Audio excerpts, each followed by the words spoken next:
Muito bem, pessoal. Então, o segundo vídeo aí dos... Vamos começar as alterações horizontais. São dois parâmetros, um que vem somando e um que vem multiplicando. Iguais eram o A e o B, só que agora eles vão aparecer ali dentro do parênteses, dentro do que a gente chama de argumento da função. Então, olha que interessante que vai ser o efeito desses dois parâmetros. Vamos considerar aí como linguagem, durante toda a aula, que f de x é a função seno na sua forma fundamental e g de x é a função cosseno na sua forma fundamental. E vamos fazer uma mudança. Vamos construir uma nova função h de x que seja essa f de x com uma alteração lá dentro. Eu vou representar assim, ó, f de x mais n. Então, observe que essa h de x é seno de x mais n. Olha só, não é seno de x mais n, é seno de x mais n. O n fica lá dentro, junto com o x. Vou fazer a mesma coisa aqui. Vou criar uma i de x, que é a g de x mais esse parâmetro n. Esse n é um número real qualquer. Tá? Claro que se ele for zero, não vai fazer diferença nenhuma. Se ele for positivo, vai fazer um determinado efeito.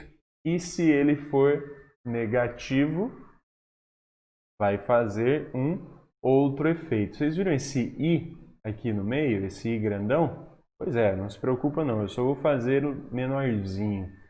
Pessoal, esse i é i de imagem, tá? Eu estou me referindo à imagem dessas duas funções h e i. Eu queria muito que você entendesse isso. A imagem não vai mudar dessa vez. Por que a imagem não vai mudar? Porque a gente só vai calcular senos e cossenos. Vai mudar o arco. Quando eu jogar um valor de x, eu vou calcular o seno de um outro cara. Vou calcular o seno de x mais n, ou o cosseno de x mais n.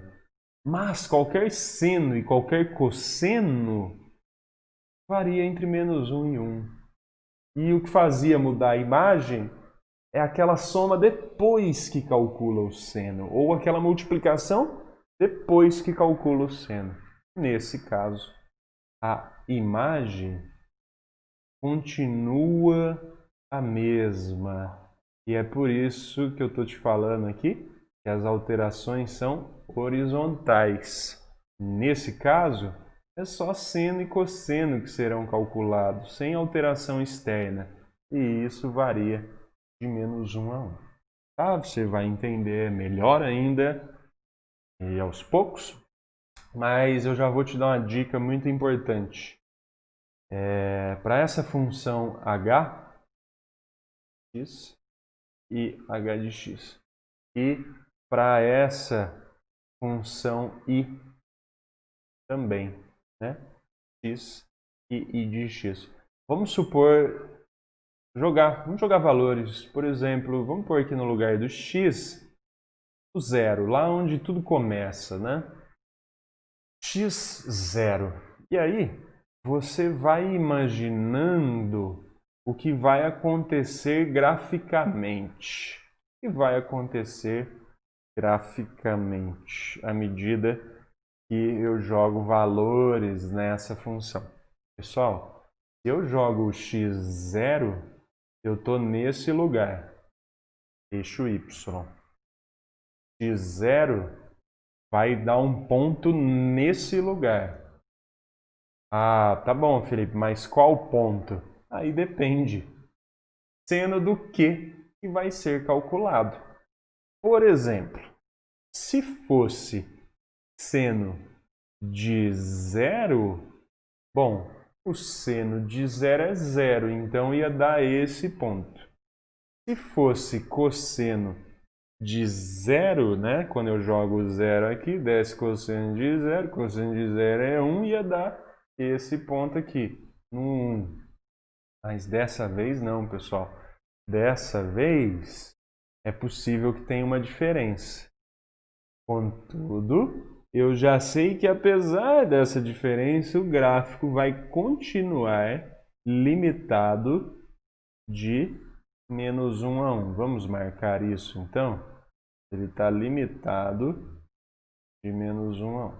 Vamos para o que interessa. Eu não vou jogar o zero e calcular cosseno de 0. Eu vou calcular o seno de 0 mais n, ou o cosseno de 0 mais n.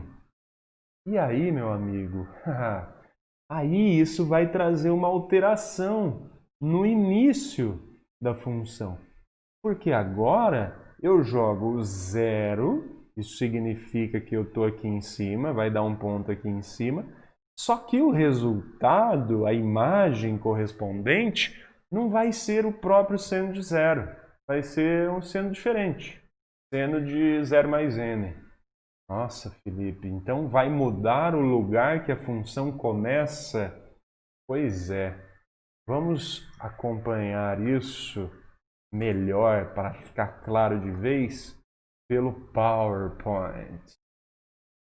Vamos seguir então para o PowerPoint. A gente já tinha falado do parâmetro A, né? Observe que ele é um parâmetro externo ao parênteses e de soma. Então, ele faz o movimento de carregar, de transladar na vertical para cima, se for positivo, né? E para baixo, se ele for negativo. Mexemos também com o B, que também é um parâmetro externo à função trigonométrica, mas multiplicativo, esse achata ou estica. Estica se tiver módulo maior que 1 e achata se tiver módulo menor que 1, por exemplo, meio. Muito bem, chegamos então no nzinho aqui, que é um parâmetro interno que vai fazer movimento horizontal e ele vem com soma. Então ele vai transportar. Vamos entender então de vez isso. Olha só. Temos um exemplo aqui da função seno de x mais π por 2.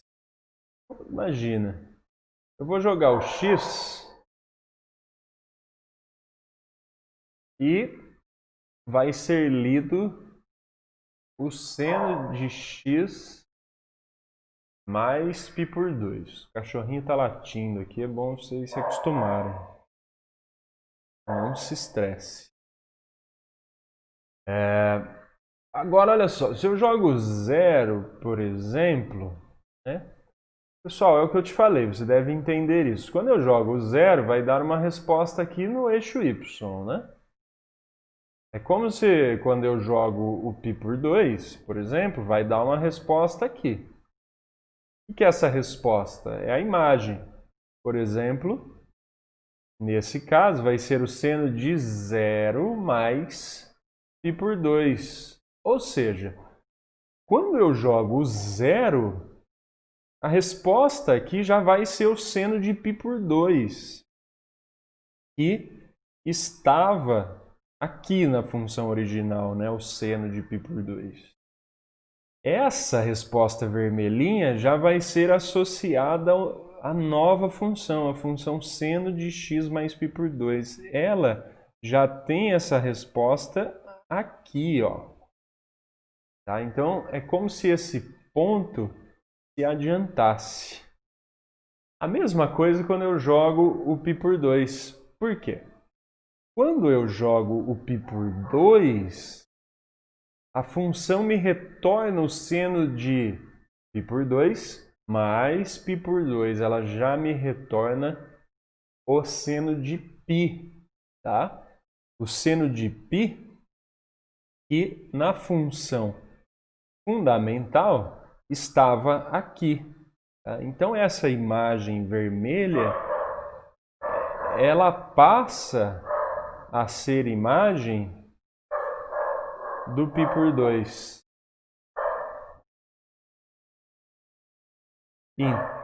Então, vocês devem perceber que os pontos estão se movimentando para a esquerda. Esse ponto veio para cá, esse ponto veio para cá. Eles se adiantam, né? Porque a imagem é como se ela viesse antes do que ela viria, já que tem esse mais π por 2 aqui. Tá? Ó, então vamos ver como que fica esse gráfico finalmente. Olha lá. Pontilhado a função seno de x mais π por 2. Tá? Ela fez um movimento à esquerda devido a essa soma. Tá? Então o sinal de mais vai transportar para a esquerda π por 2 unidades. Percebeu que legal? Muito bem. Agora, essa função x, mais um exemplo. Seno de x menos π. Ó. Olha o que vai acontecer. Quando eu jogar o zero, vai dar seno de 0 menos π. Então, no zero, x0, que é aqui, eixo y, a resposta vai ser seno de menos π, que estava aqui na função fundamental.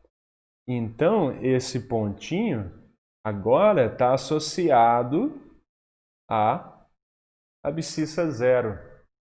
Percebeu? Vamos fazer mais um ponto. 2 pontinhos a gente já entende, né? Por exemplo, se eu coloco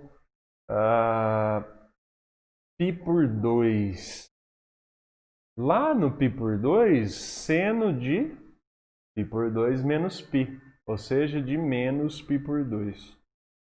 Então, gente, o seno de menos π por 2 está aqui, né? É menos 1.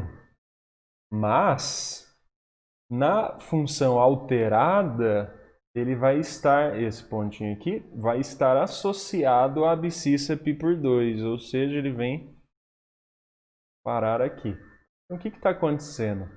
Todos os pontos estão se movendo para a direita. Para a direita, quantas unidades? π unidades. Então, o sinalzinho de menos aqui que você está vendo, leva o gráfico para a direita, um número de unidades igual a π. Ok? Fechou? Então é esse o movimento desse parâmetro dentro do parêntese. Vamos ver como é que fica o gráfico finalmente, olha lá. O gráfico todo se moveu para a direita, foi transportado. Muito legal, né?